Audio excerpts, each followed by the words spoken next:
Seven day સ્કૂલની વાલીઓને ખુલ્લી ધમકી છે। પત્ર લખીને વાલીઓને ધમકી આપી છે અને વિરોધ કર્યો તો વિદ્યાર્થીને રસ્ટિકેટ કરવાનો પત્ર લખ્યો છે।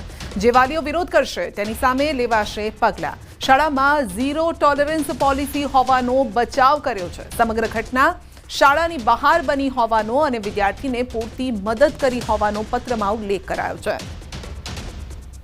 સેવન ડે શાળાના ધમકીભર્યા પત્રને લઈને ડીઓનું નિવેદન છે।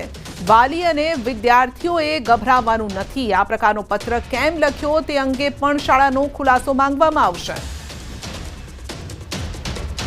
વાલીઓએ આ બાબતે કોઈ ગભરાવાની જરૂર નથી। જ્યાં આગળથી આ પ્રકારના મેસેજીસ આવે છે તેમની સામે કાર્યવાહી થશે। અહીંયા જે કોઈ રજૂઆત તમારે આપવી હોય અમારું ટીમ શિક્ષણની એ પણ શાળા કક્ષાએ પણ ત્યાં છે અને એમના વોટ્સએપ નંબર બી છે, અમારો હેલ્પલાઇન નંબર પણ છે, સારથી હેલ્પલાઇન નંબર। તમે કોઈ પણ પ્રકારની ફરિયાદ શાળા વિરુદ્ધની હોય તો આપી શકો છો। હું પહેલાંથી પણ કહેલું છે।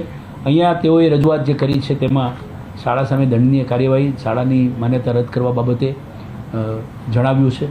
અમે આવેદન સ્વીકાર્યું છે અને વડી કચેરીને અમે મોકલી આપીશું।